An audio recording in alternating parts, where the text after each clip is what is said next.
a gente compactua com vários valores, né? Então, na moda a gente tem, eu acho que é por isso também que a gente consegue ter essa relação muito pessoal, né? Primeiro que são os nossos objetos que contam a nossa história, a forma que a gente se apresenta para o mundo, mas porque eles têm como a gente carregar esses vários valores, né? Tem, se a gente pensar só o lado estético, né? Então eu quero aparecer uma vez com essa roupa, ou a roupa, né, que mais está em alta, que também não tem problema nenhum, mas tem, né, um outro lado, assim, que daí é essa moda mais autoral, né? Eu vou investir mais numa peça, porque eu sei quem criou, eu sei que tem história. É isso aí, pessoal. Parece que estamos começando mais um Jogando para a Plateia, né, cara? Como é que tá? Muito estranho. É não estranho, sei o que tá acontecendo aqui. O nosso fone de ouvido, estamos sentados no sofá, tentando achar a posição para se encaixar. Exato, mas a gente finalmente está entregando o que a gente prometeu, que era um episódio, e a partir de agora outros vários. Dentro do espaço do Danco. Exatamente, aqui no Danco, esse ambiente lindo, maravilhoso. Já viesse aqui nesse restaurante? Já vim, muito bom. Vim aqui em diferentes ocasiões. Eu vim no carnaval. No carnaval não vim, eu tava agitado por aqui. Não, tava tão agitado. Veio pular carnaval no Danco? Não teve. Mas a gente veio na Copa juntos aqui, lembra? Na Copa também. Então, no Brasil, foi bem legal. É um restaurante muito legal, do nosso amigo já de longa data, o Eduardo Vicari, né? Pois é, cadê ele? Vamos chamar ele. Daqui a pouco a gente chama ele aqui para aparecer, então a gente está muito contente, né, com essa nova parceria aqui com o Danco. Então espere muitos conteúdos aqui nesse espaço. A gente tem uns convidados especiais hoje aqui, cara. Vamos falar sobre moda, é isso? Exatamente. Vamos falar sobre moda, e é um assunto que eu gosto bastante, né? Eu não conheço profundamente, mas eu curto. Não sei se tu gosta também de moda. Eu acho que eu uso moda, né? Não sei. A gente é meio que obrigado, né? Não tem jeito. Não tem como não gostar nem desgostar. Pois é, não é opção, né? Exatamente. Estamos recebendo, então, aqui a professora Amanda Campos, ela que é professora da UDESC, formada em moda também na UDESC, tem formação no Brasil, na Alemanha, e está promovendo um evento de moda aqui com as formandas, né? Do curso de moda da UDESC, e temos aqui também presente uma formanda, a Carla Pietra, que está envolvida com moda desde criança, e sabia, Ferrari, que ela adorava ver clipe da MTV, fazer roupa para as bonecas, ela começou assim, né? Eu acho que moda começa na nossa vida muito cedo, assim, né? Desde sempre. Então sejam bem-vindas. Obrigada. Muito bom recebê-las aqui. Vamos começar pela história? Vamos começar pela história. Pois é, como é que vocês gostaram de moda? Você contou a história do brincar com boneca, né? Como é que é essa história? Sim, até eu acho que é uma brincadeira que a gente tem, assim, quando a gente entra na faculdade, e todo mundo que tá lá começava a ser roupinha de Barbie e tudo mais. Mas foi muito começando esse desejo, assim, né, por criar roupa. Mas depois, né, como você citou ali no clipe MTV, eu assistia muitos clipes. E os clipes de música, eles são muito diferentes, assim, a gente vê umas roupas que não se usa normalmente na rua. E eu acho que eu, criança, eu olhava aquele negócio totalmente lúdico, e eu via, nossa, tem como fazer isso? Tem como criar isso? Tipo, que doideira, sabe? Tem algum clipe, assim, que você lembrar, não? Cara, tem uns da Lady Gaga, assim. Principalmente a Lady Gaga gosta de fazer uma coisa exótica. O look que sempre me chamou a atenção foi da Katy Perry, assim, ela sempre... Sim, era muito dessa... E muito da minha época ali, né, 2005, por aí. Lady Gaga, Katy Perry, Beyoncé, eu acho que essas divas pop, assim, que fogem muito do normal da roupa, né? E eu ficava, cara, acho que eu vou querer fazer isso, assim. E aí eu fui começando a pesquisar e fui indo nesse lado, realmente descobrindo o que era a moda, né? É isso aí. Professora Amanda, a moda esteve presente na sua vida desde pequena também? Sim, desde pequeno. Eu brinco que desde que a gente nasce, um paninho envolve a gente, né? Ou a gente nem nasceu e alguém já comprou uma roupinha pra gente vir a usar. E então, a gente nem escolheu, como diz o Ferrari, né? E vai nos acompanhar até o caixão, né? Então, a gente tem essa relação muito próxima de, né, contato na nossa pele com a moda. Mas eu comecei a gostar de moda desde muito pequena. Também a minha mãe costurava por lazer, assim, ela é dentista, mas ela tinha máquina. Mas ela nunca me ensinou a costurar. Eu gostava de ir em costureira e pegar os retalhinhos de tecido. Eu brinco que eu nunca consegui colecionar nada, porque eu tenho um interesse e faça, né? Eu sou muito dinâmica, assim, nos meus gostos. Mas a única coisa que eu guardei na minha vida foi tecido, né? Então eu tinha vários pedacinhos, às vezes eu fazia roupinha de Barbie, tinha uns que eu gostava muito, que eu não usava, assim, deixava guardado, porque eu achava muito especiais. E daí mais tarde eu aprendi a costurar, antes de entrar na faculdade ainda, e eu sabia que eu queria trabalhar com moda, mas eu também não sabia exatamente o que na moda eu gostava. Eu gostava de assistir desfile, eu me encantava, assim, de fato um universo muito sedutor. E daí depois que eu entrei na faculdade, eu vislumbrei quão múltiplo né? Quantas atuações a gente consegue ter, mas acabei me encontrando na parte de pesquisa, né? Então não é à toa eu virei professora alguns anos depois. Então vamos tentar fazer uma pergunta sobre o ponto de vista, porque teoricamente a moda, digamos, a roupa tem um objetivo funcional, né? Teoricamente é para te dar um Se pouco de higiene, proteger. um pouco de proteção, um pouco de proteger a temperatura. E aí tem esse lado que a gente chama da moda, que é o provocou impacto, teoricamente, nas pessoas que estão em volta da gente. Como é que vocês conseguem ver esses dois elementos assim, misturados? Essa daí a professora é aulas Essa e vai pra aulas. casa, Pietra. É a prova. É a prova. É a prova. A gente aprende muito que a moda é esse meio de comunicação mesmo, de expressão. Não é à toa que a gente tem diversas questões, tanto políticas quanto, enfim, raciais. Eu acho que a gente, como sociedade, a gente usa essa moda em várias questões, né? Diferenciação de classe ou não.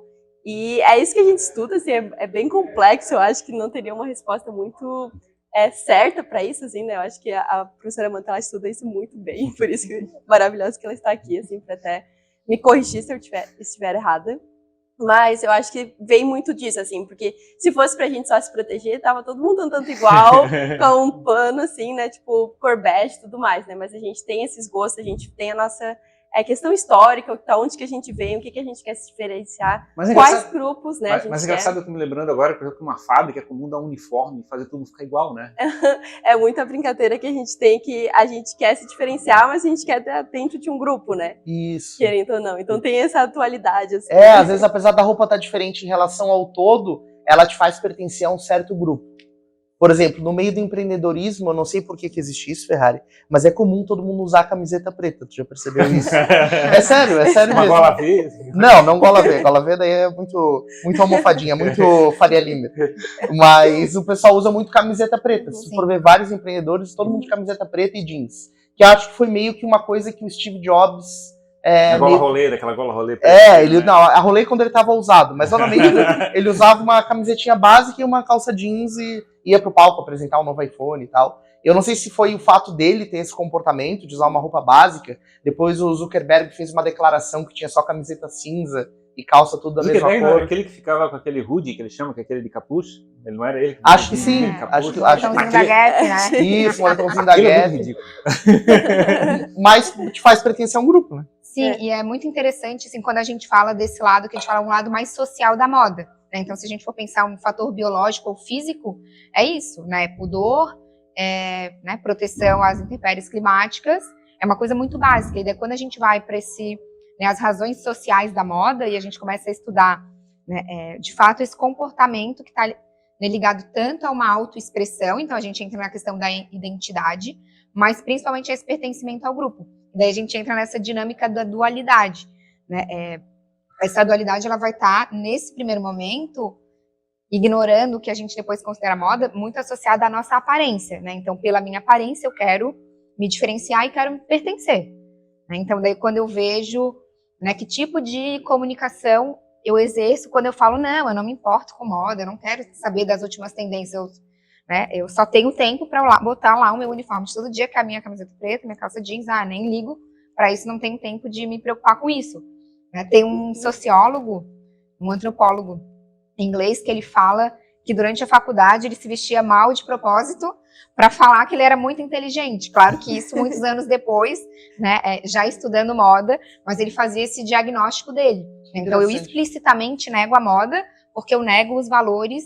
Daí a gente entra na moda, que é o da novidade, né? Então, o que a gente considera moda não é só associado ao vestuário, mas é o fato da gente mudar sem ter nenhuma necessidade, né? Então, agora, né, assim, isso de falar cor do ano já também está um pouco obsoleto, porque agora a gente tem muitas possibilidades. É uma magenta desse ano, se não me engano. Mas assim, por exemplo, o lilás é uma cor que, né, que no verão já vem um pouco e vai vir ainda bastante forte. Ele não é melhor do que o amarelo queimado, por exemplo. A gente muda porque ele só é diferente do amarelo queimado e a gente precisa de uma coisa nova. Claro. Mas isso tem isso brinca com a nossa sede com uma sedução, com essa sede do novo, com o seu primeiro a experimentar as novidades, né? Então, esse jogo que não chega a ser uma inovação, né, falando de empreendedorismo, mas de uma novidade que agita muita coisa. E é uma besteira que muita gente tende a negar explicitamente, porque a gente tem o carro do ano, a gente tem as palavras que são agir, né? Teve a época que tudo era top. Né? Então, isso articula, claro, muita coisa de mercado, mas articula também aspectos sociais que não têm nenhum interesse mercadológico ou capitalista por detrás. É louco, talvez seja um comportamento que a sociedade começa a ter por algum motivo, e aí depois a moda acaba espelhando isso e acaba influenciando outras pessoas. Talvez a moda seja um instrumento para potencializar uma ideologia, uma maneira de pensar, né? Eu não sei. Eu não sei se a gente está tentando fazer muita coisa no sentido de ser racional, né? Eu acho que tem um lado de encantamento, de sedução, que eu acho que talvez esse lado, vamos dizer assim, de tentar provocar um impacto emocional na pessoa, né, que está convivendo contigo. Eu acho que tem muito nesse lado, assim. Eu não sei se está construindo uma coisa tão muito elaborada, assim, mais do que isso.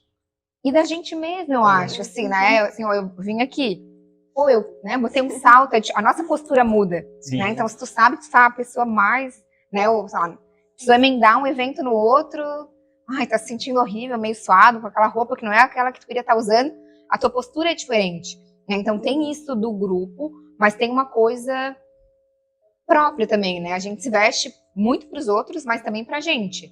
Talvez pra gente se sentir bem diferente pros outros, mas muito pra gente também. Mas com certeza, com certeza. É uma forma de expressão. Tu pega, por exemplo, eu falo de tênis, eu gosto pra caramba de tênis e tô sempre vendo. E às vezes a história que tem por trás de um modelo é absurda, assim, o que aquilo representa. Só que, claro, tem pessoas que valorizam mais isso, que dão mais importância para esse conceito que tu tá usando, e outras nem tanto. Então, por exemplo, esses tempos eu comprei um tênis de uma marca chamada Vert, que está muito em alta agora, o pessoal começou a utilizar, agora já está ficando mais popular, já não é mais tão...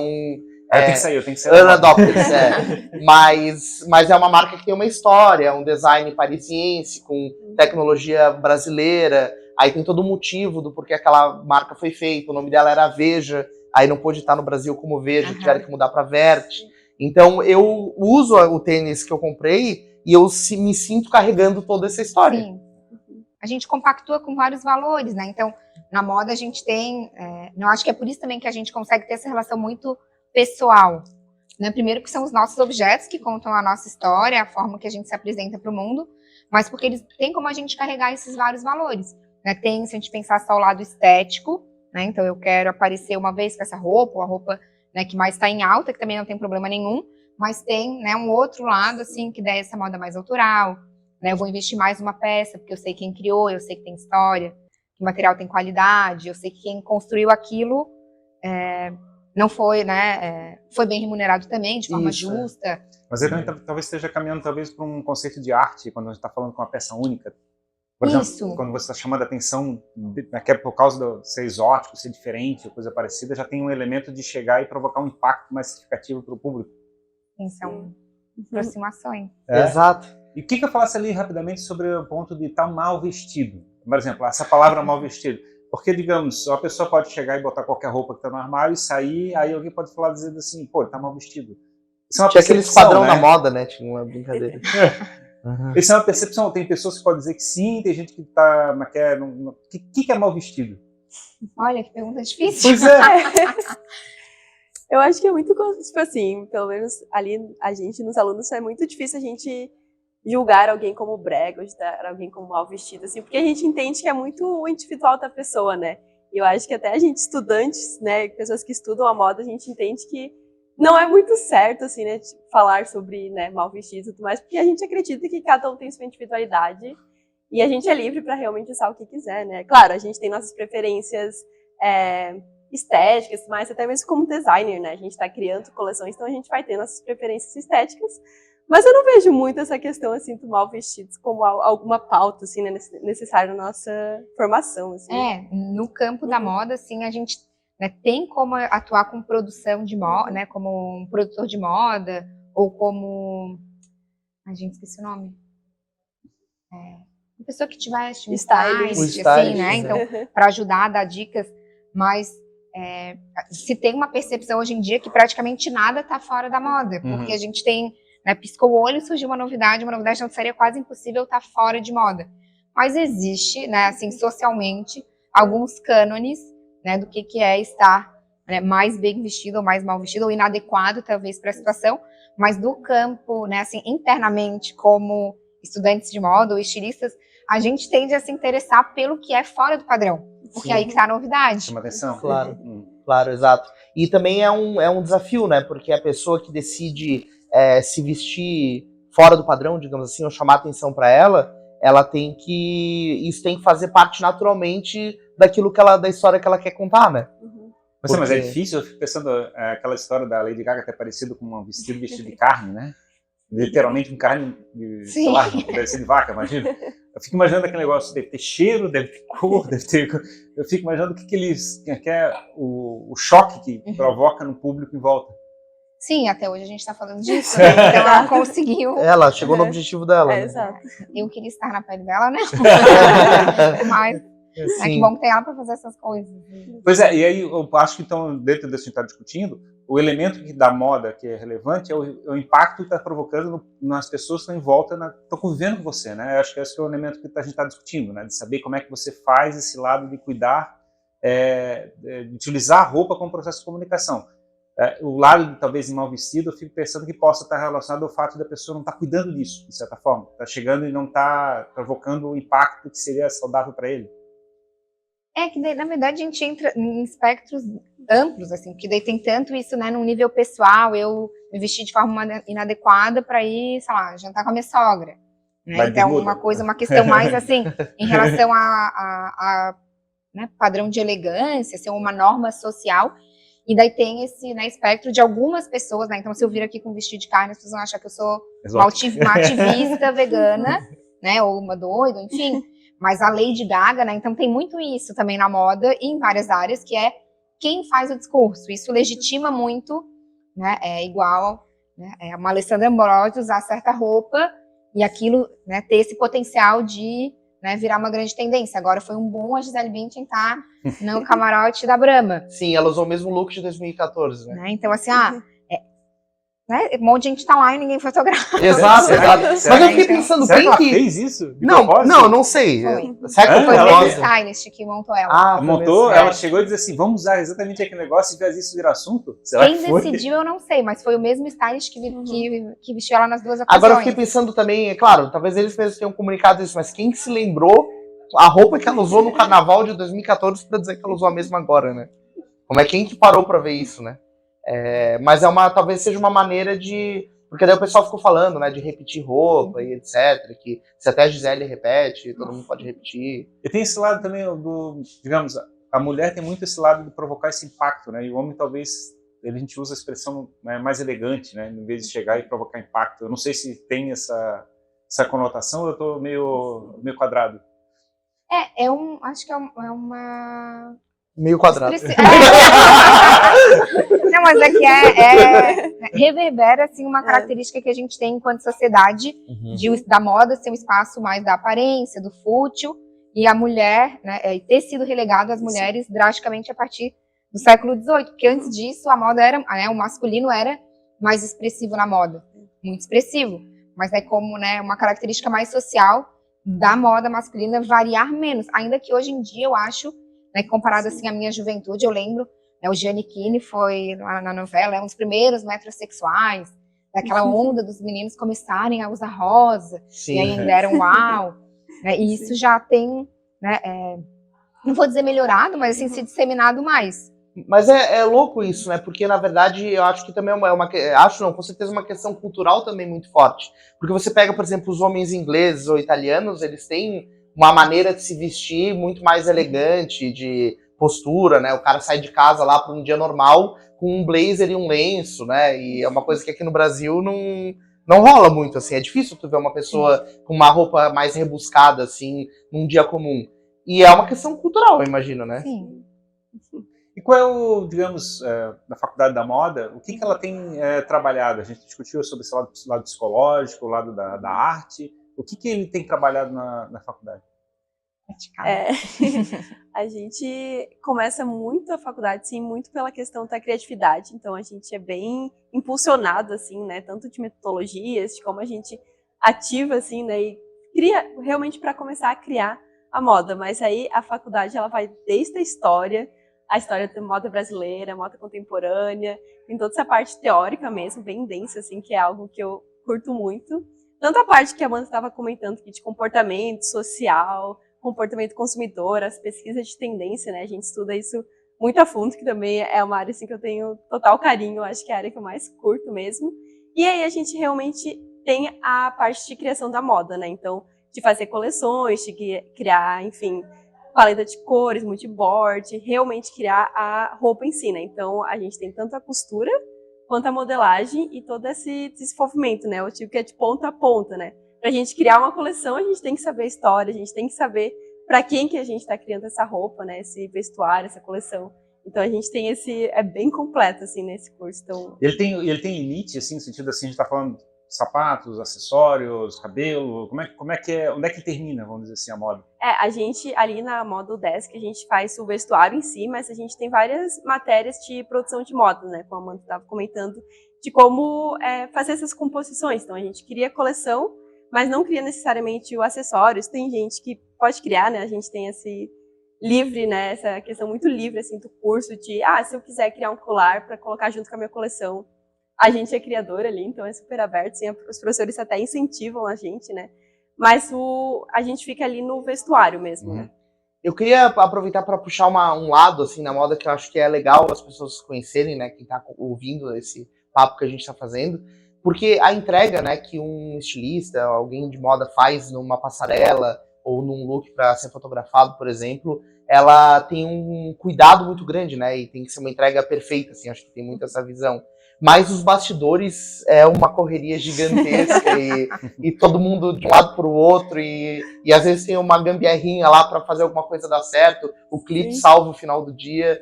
Eu queria que você falasse um pouco isso, assim, de como é que o bastidor da moda funciona para fazer aquela entrega legal lá na frente. Queremos falar do lado produtora? Já deve ter passado por alguns perrengues desses. Nossa, a produção de moda é uma roupa cheia de clipe, cheia de alfinete. Tu vai pra produção de moda sabendo que tu vai ter que ajustar, né? Porque normalmente, tipo, os modelos que a gente pega, não é um modelo que a gente vai fazer o tamanho da roupa, ou que a gente vai pegar uma roupa emprestada, ou que a gente vai fazer a composição. Então, tudo que vocês veem na câmera, provavelmente vai ter um clipe atrás, vai ter uma cola no sapato. Fita crepe. Ele tá focado mais no impacto, de fato, no uso, né? Exato. Na realidade, eu acho que a mágica depois é quando você entra no mercado e coisa parecida, quando você casa os dois elementos, certo? Exato. E, tipo, os fashion filmes, que são os vídeos de moda e as fotografias, eles dão essa liberdade pra gente conseguir criar e fazer esses truques, assim, né? Antes da coleção realmente ser lançada, né? Então, acho que isso é bem legal. Normalmente, sei lá, vai fazer uma produção de moda antes da coleção ser lançada. Então, tem muita coisa para ajustar ali. Então, a gente usa esses truques. E a fotografia, né, tá aí muito para ajudar nisso, né? Photoshop, enfim. Sim. A gente tem que construir uma imagem para, né, gerar o desejo. Seja o desejo, que bonito, eu quero usar o... Nossa, que diferente, que história louca, meu Deus. E é o diferente o uso que a gente vai ter cotidiano. Né? Então, né? Toda aquela história me cativa para comprar roupa, mas eu não vou entrar lá no universo muito louco da Gucci com os dinossauros. Né? É uma calça jeans, é um tênis, e a gente vai, né, a gente pega um pouquinho desse sonho emprestado para a nossa vida ser mais feliz e a gente se divertir, né, e ajudar a construir a nossa ideia de si mesmo e tudo mais. Então ali, né, numa produção, assim, nesse perrengue, é isso, a gente, né, contrata modelo, daí pega, né, a mesma peça em 2, 3 tamanhos para ver o que vai servir na hora e vai ajustando. A foto é um pouco menos desafiadora que o vídeo, porque no vídeo a gente vai ter uma filmagem muito possível em 360. Entregar mais. Né? Então, assim, se tiver um grampo, eu vou ter que esconder ele muito bem, ou fazer uma tomada de frente, uma tomada de costas. Né? Então, aperta para um lado, faz a foto, filma um pouquinho, aperta do outro, gira. Né? A moda, ela é muito glamurosa para o grande público, mas a gente que está pelos bastidores vê que não é, que é muito suor, assim. Sim. Né? É alfinete, corre para lá e para cá com o maquiador, e tá com uma bolsa de mão de colar para ir trocando e ver o que fica bom. É sufoco, assim, né? Né? Essa figura do produtor de moda, ele é o primeiro a chegar, o último a ir embora, tem que ter o celular sempre carregado. É tipo o que vocês viram acontecendo para montar o podcast. Mais 50 modelos e maquiador. Exato. Eu acho engraçado porque, na realidade, a gente está querendo provocar um impacto nas pessoas, entregando uma experiência. E o que acontece por trás, né, que a ideia da mágica é não mostrar como é que a mágica Sim. é feita, né? Você tem que ter um segredo por trás. Exato. E o desafio é exatamente fazer essa ilusão acontecer, né? De chegar e mostrar que, olha só, parece que não deu nenhum trabalho. Eu queria puxar, já que a gente vai começar a falar do evento que vocês estão envolvidas, produzindo, né? Como é o espaço de mercado de um profissional de moda, assim? Então você, cara, tá se formando agora, vai para o mercado, já tá alinhada ali com tendências, já tá mais para essa especialização. Onde um profissional, por exemplo, como você, pode atuar, olhando num futuro de carreira, assim? Sim, então, principalmente na parte de tendência, né, eu acho que a gente sempre pensa em moda como estilista, né, o designer. Mas entrando na faculdade, vem as possibilidades, pesquisa de tendência é pesquisa de consumidor, né? E aí isso a gente abre um leque enorme, por exemplo, para trabalhar com marketing, para trabalhar em várias áreas nessa questão da pesquisa, né? Porque, querendo ou não, a gente é humano e a gente ali da moda sabe, né, pesquisar sobre esses comportamentos e qual produto vai ser, enfim, vai ser melhor para desenvolver para essas pessoas.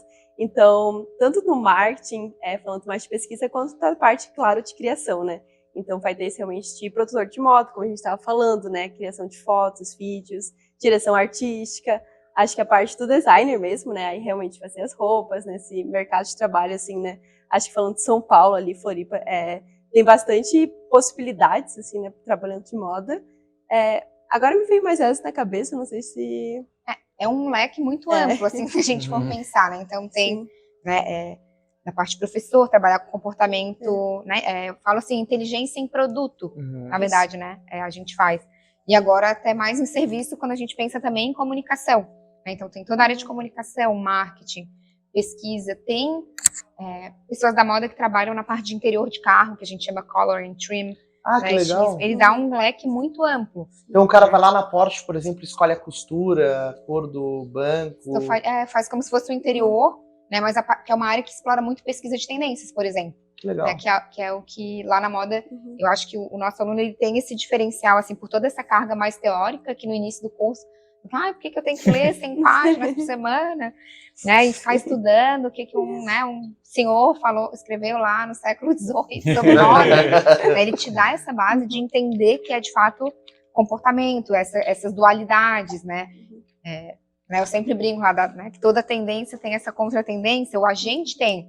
Né? Então, eu treino igual uma louca para comer uma besteira no final de semana. Isso é ser humano. Aí eu economizo um monte para gastar tudo no não sei o quê. Ou eu sou pão dura e daí, né, enfim, ou eu gasto um monte e daí depois reclamo que tal coisa é caro porque eu não tenho dinheiro para aquilo. Essas dualidades são do humano. Né? E daí quando a gente começa a estudar isso junto com acontecimentos mundiais, né, e começa a entender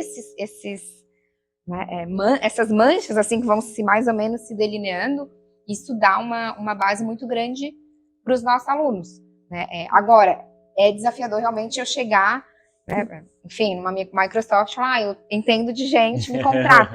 Né? Então a gente dá a parte técnica, ela é focada em construção do vestuário. Legal. Mais especificamente nisso. Para atuar nessa linha. E a parte da tendência, você falou bastante a palavra tendência, né? A tendência parece que a gente está seguindo o que o mundo está fazendo, mas ao mesmo tempo tem gente que fala que dá para fabricar uma tendência. Como é que se equilibra esse lado, dizendo assim... Lembra aquele livro Hitmakers lá, que é de criadores de tendência, né? Que a gente conversou aquela vez. Como é que tu faz para fazer alguma coisa virar tendência? É uma loucura, né? Assim, a gente tem duas possibilidades, assim, né? Como o nosso mundo é complexo, não existe falar né? Toda tendência é do mundo, toda tendência é fabricada. A gente tem esses dois pontos de partida, né? Que seriam os endógenos, que é dentro de um sistema. Então, eu quero que isso vire tendência, então eu vou contratar a Gisele Bündchen, vou espalhar um monte de coisa por aí para lançar a fulana de tal de carne. Isso, e eu vou, né, pipocar notícia em um monte de meio de informação e, né, gerar visibilidade, as pessoas falem disso, comunicarem e tudo mais. Claro que se for uma coisa totalmente nada a ver, eu não vou encontrar uma ressonância, né, então tem que ser a pessoa certa, a ideia mais ou menos certa, para ter esse, né, esse clima, assim, podemos dizer nesse sentido, para eu surfar e pegar essa onda. Mas existe, né, como a gente falou, de certas palavras, certos comportamentos que são comuns. Né? Então, vários pesquisadores assim já há muitos anos que falam, né, dessas confluências do gosto, talvez a gente deva falar assim, né, diz que então se a gente comparar aspectos de comportamento na moda, as linhas dos carros, né, a própria parte de imobiliário, a gente consegue ver coincidências que não são, né, uma pessoa lá na marionete falar, todo mundo vai pro lado de cá. Né? Então tem esses dois aspectos, assim, existe um certo momento, né, ou algumas características assim que vão confluindo certos gostos, e existe, claro, a possibilidade de eu notar elas e, né, lançar um produto que corresponda àquilo, e esse produto ou uma ação, né, mais particular, assim, isso ganha um certo No tono. passado tinha esse lado, né, digamos, aconteceu na França, então vai vir agora para o Brasil, sei lá, acho que tem uma pegada de chegar e ficar seguindo, né? Tem muito, né, uma herança, tem, assim, forte? eurocêntrica. Na moda, isso é um pouco reflexo da questão né, de ser hemisférios opostos, então a estação não ser a mesma. Né? E daí, como lá começou tradicionalmente a moda, e esses cadernos de tendência, tinha essa questão de chegar atrasado.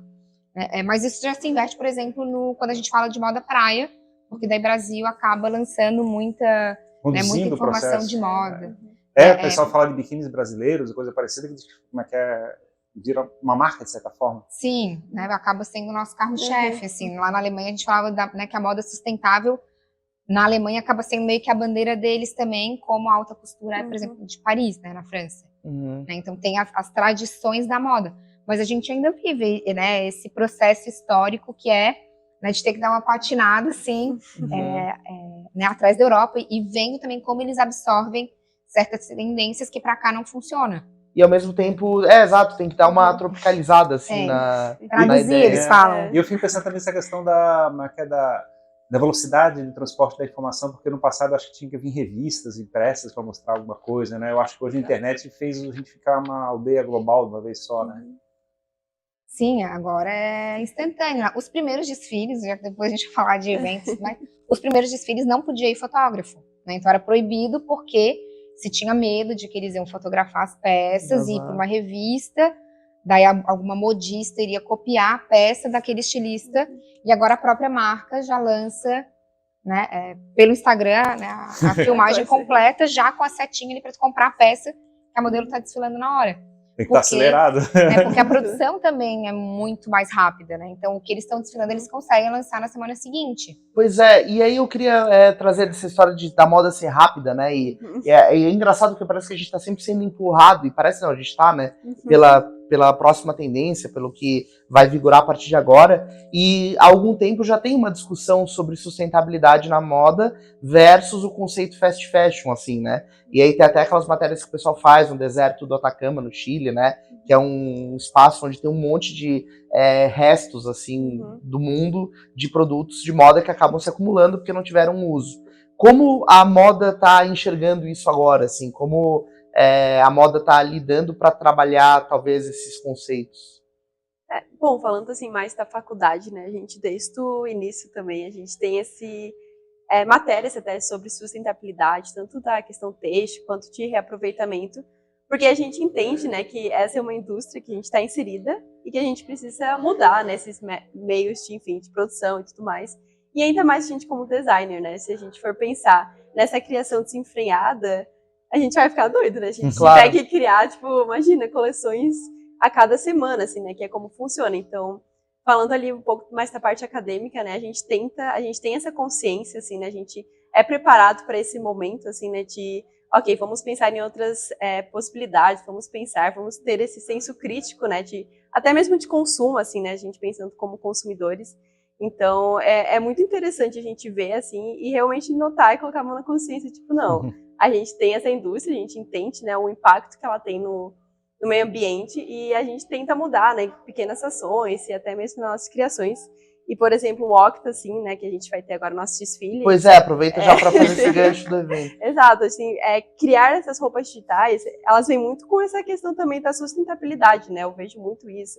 Fazer testes ali dentro, a gente tem várias coleções, né, que vai ter ali no desfile, na nossa exposição, que usam abstratos, tipo, naturais, então a gente é muito impulsionado, assim, pelos professores para a gente ter alternativas. Essa visão sabe? mais sustentável. Exato. Professora Amanda, o que é o Octa Fashion? Isso, o Octa Fashion é chamado Observatório de Tendências e é um evento da UDESC.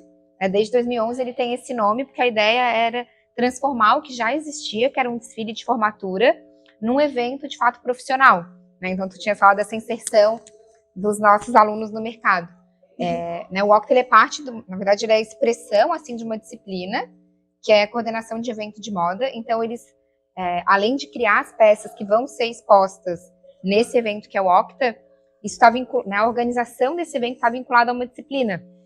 E daí mais uma competência de organização de eventos, de gestão de pessoas, tempo, recurso, que os alunos têm lá dentro e dá esse caráter mais profissional que a gente quer para o nosso evento.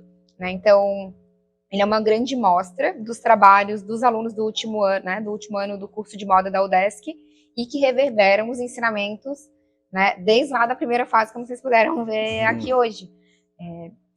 Esse ano, como a Carla falou, a gente vai trazer uma mostra. Ela vai acontecer no espaço do Museu da Escola Catarinense, que é um espaço de arte também que já vem se consolidando há vários anos e é um espaço da UDESC, mas que fica no Centro Histórico de Florianópolis, e recebe obras de artistas catarinenses, nacionais e internacionais.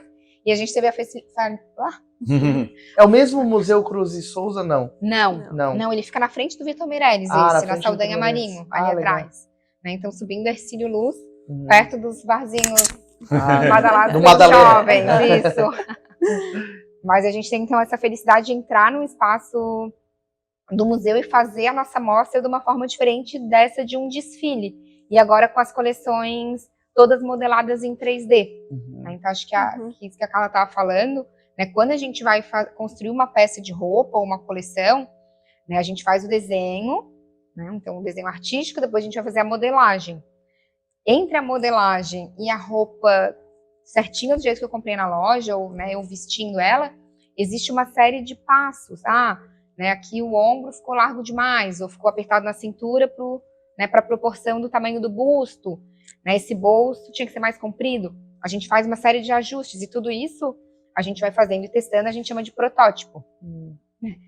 O processo em 3D, que a gente está adotando ali para o UDESC, inclusive para exibir as peças, ele te corta muito vai e vem de protótipo executado no tecido. Que é como se fosse a peça piloto do... Isso, exato. A peça piloto ela já teria mais próximo do final ali, Então, eu testei vários protótipos, a peça piloto é a que eu vou produzir. Essas várias testes de peça piloto, isso viraria lixo. Então, no 3D, a gente volta, dá um Ctrl Z, e eu tento de novo, aumento, diminui, e eu já vou, a partir daquilo, criar uma modelagem mais assertiva. Mas aí não tem a prova, né? Nessa fase não se prova? Prova num manequim virtual. No manequim virtual. O software, ele tem, ele é todo montado para a gente ou já criar a peça em cima desse manequim virtual em 3D, então eu vou vestindo ele, desenhando as linhas. Mas eu posso botar, por exemplo, as minhas proporções nesse manequim para produzir, que legal. E daí a gente consegue, a partir desses ajustes, já botar, já criar a modelagem. No nosso caso, a gente não fez isso, mas a gente, o mesmo programa que gera essa simulação em 3D, ela cria também as peças da modelagem. Então, a gente consegue imprimir isso numa impressora plotter, botar em cima do tecido, cortar e confeccionar a roupa a partir da modelagem que a gente fez no software em 3D. E depois é só vestir. E o que vai ter? O que vai ser o evento, então, na realidade? O evento, então, vai ser essa exposição, Então, não quero criar muitos spoilers, mas tá bem legal lá no museu, assim, A gente tem tanto a parte do documentário, A gente sempre queria esse documentário, então é um vídeo da gente falando sobre processos, falando do nosso tema central, Que cada ano a gente tem um tema central, E também tem a parte, então, dos looks de todos os formandos, Então a gente vai ter essas projeções, assim, nessas TVs, mostrando essas coleções dos alunos, Sim, então, mas é um evento contínuo, de certa forma, ela vai estar lá disponível para quem quiser lá. Isso, é uma exposição, vai durar o mês de março, Então vai ficar aberto ao público. Aí, teoricamente, qualquer um pode assistir todo o processo que Exato. aconteceu. Isso. Mas vai ter o desfile em si vai ser numa data em específico? Não, a gente vai ter um coquetel de abertura, Ah, tá. né? E depois, a partir do dia 4, então, do dia 4 ao dia 30, a exposição fica aberta ao público Ah, legal. lá no Museu da Escola, né? Então, dia 4 já é um sábado, e daí dali em diante a gente fica para quem quiser visitar, né? Então, vai ter, né, relatos sobre o processo, vai ter fotos, né, de produção de moda, que compõe uma revista que também vem com o evento, né? Vem em conjunto com o evento, assim, né? As coleções dos alunos, essa mostra, né? E para quem quiser conhecer mais sobre moda, sobre a UDESC, saber o que a gente faz lá por detrás dos muros, tá super convidado para vir prestigiar a gente. Que legal, muito, muito massa saber que isso está acontecendo, né? Floripa, a gente fala muito sobre isso, né? Na verdade, um dos objetivos do Jogando para a Plateia é contar as coisas que estão acontecendo nas panelinhas, assim, nos nichos, né? E aí, às vezes, a gente não sabe, por exemplo, a gente está aqui num ambiente muito de tecnologia, né? Que é um centro de inovação.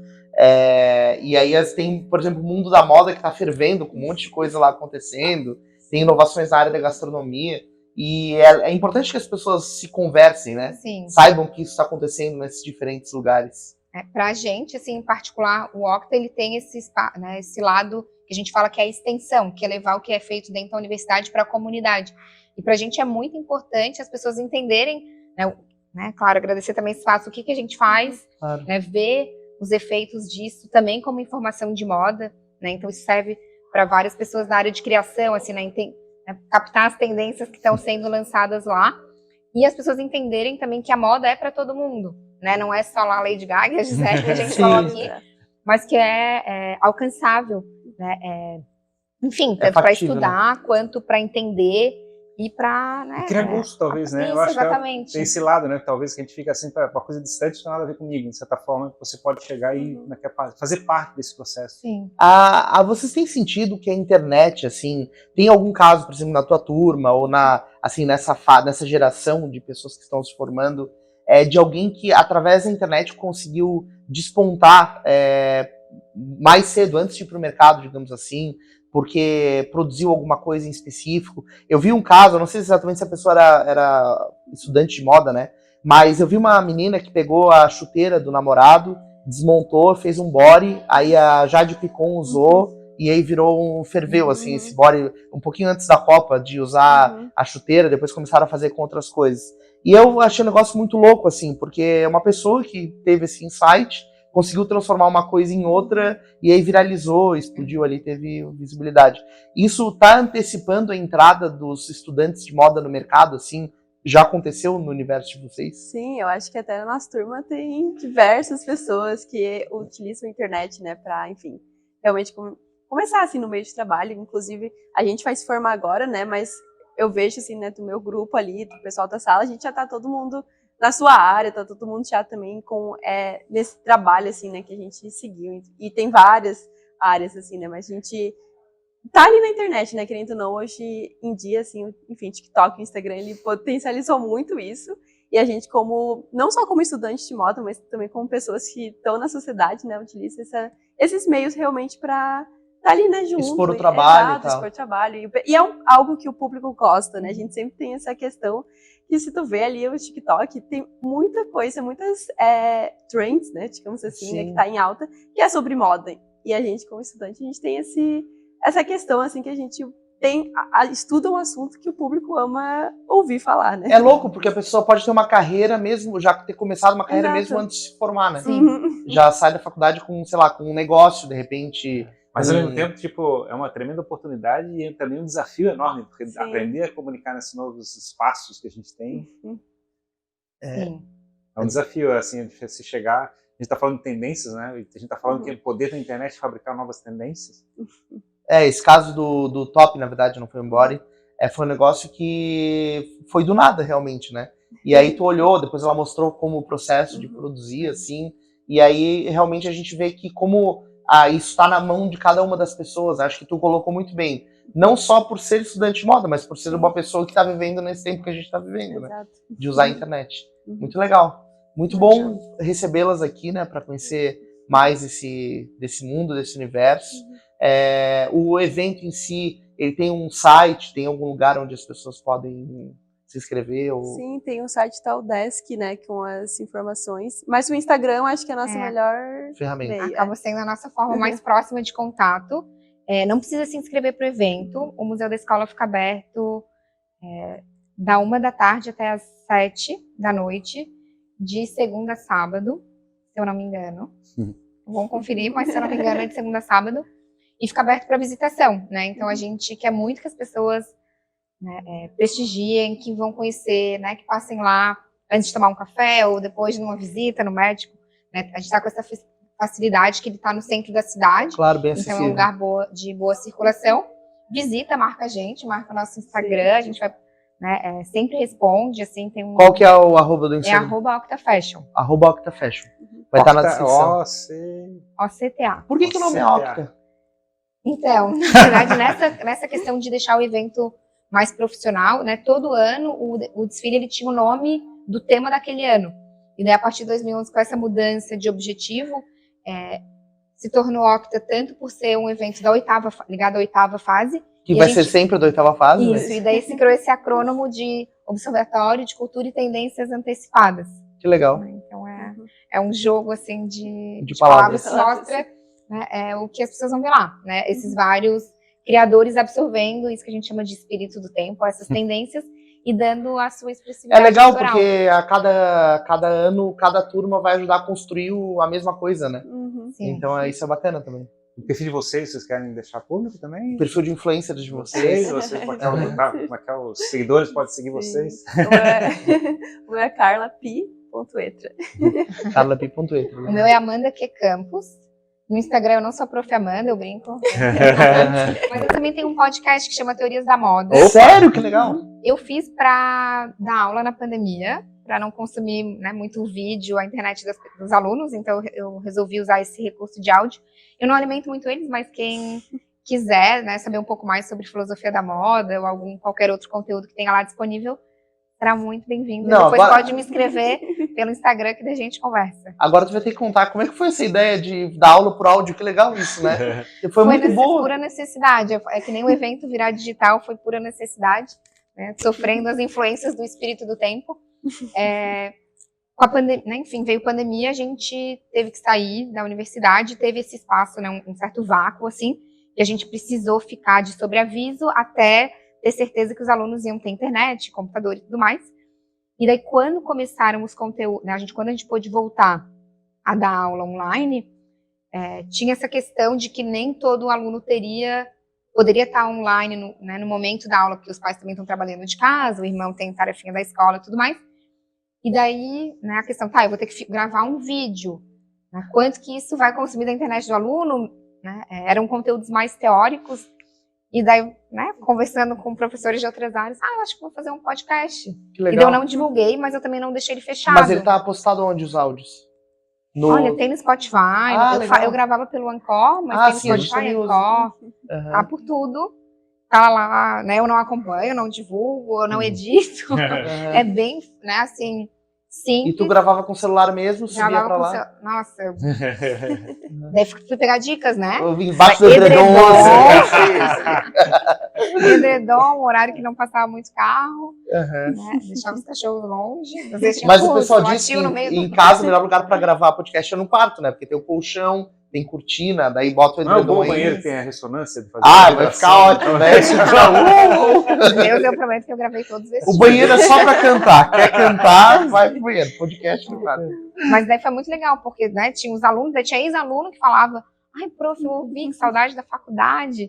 E teve gente, assim, sei lá, do Nordeste que me escreveu, ai, professora, achei o teu podcast. Tem que continuar, muito legal. Tem que continuar esse podcast. Pois vamos ver se vocês reavivam. Não, tem que continuar, porque é sensacional. A gente estava conversando hoje de manhã sobre esse assunto, né? O poder que a gente tem de impactar as pessoas através do rastro digital que a gente deixa, né? Tipo, aquele negócio teoricamente está esquecido, mas ao mesmo tempo tem gente lá se interagindo de alguma maneira, descobrindo aquele conteúdo. O espírito do tempo está levando para as pessoas. Sim. E é legal, né? Assim, poder entregar esse conteúdo que é o que eu entrego na minha sala de aula também. Sim, claro, então, com certeza. Maior. E de um jeito muito mais dinâmico para as pessoas consumirem, né? Muito legal, então obrigado mais uma vez, né, pela vinda de vocês, sejam sempre bem-vindas. Quando tiver novidades, quando quiser lançar alguma tendência, dá um toque na gente, né, pra gente falar sobre esse assunto, a gente sempre gosta. E moda é um assunto que a gente quer trazer assim com alguma frequência aqui pro Um dia a podcast. gente aprende sobre isso também. Exato. Na próxima eu prometo que eu venho com um look um pouco mais audacioso. Audacioso. Vai vir pendurado com uma carne. Exatamente. Eu vim com uma picanha no pescoço. Melancia pendurada. É isso aí. Muito obrigado, então. Foi muito Obrigada. legal conversar com vocês. Todos os links, as redes sociais vão estar aqui na descrição. Sucesso pro evento. Parabéns pelo trabalho que vocês estão fazendo. Obrigada. Obrigada. Tá bom? Obrigada pelo convite. É isso aí, então. Muito obrigado a você que acompanhou a mais este episódio Jogando pra Plateia. O primeiro episódio aqui. Cara, olha que top. Eu tô começando a me acostumar, Ferrari. Ah, Eu vou comecei ter que fazer a mais acostumar. episódios agora. pra gente Exato. aprender. A gente já vai fazer uma sequência aqui que o pessoal também vai ver. Então, realmente, muito legal. O ambiente aqui é muito bonito. E tá sendo inspirador gravar aqui também, né, Ferrari? Opa. Agradecer aos nossos parceiros, né? Não só o Danco, que tá cedendo esse espaço aqui pra gente. Agradecer também ao Lid Santa Catarina, nosso parceiro, Davi Paes Lima, nosso assessor de imprensa oficial aqui no Jogando pra Plateia. Agradecer também a Rebeca Reising, doutora Rebeca Reising. A gente produz o podcast dela, o Pink Talks, um podcast sobre saúde feminina, muito legal. Ela é médica, mastologista, então acompanhem lá também, siga ela no Instagram. Certo, Ferrari? É isso aí. Obrigado, gente. Até mais. Obrigada. E até o próximo episódio do Jogando. Para a plateia. Tchau, tchau.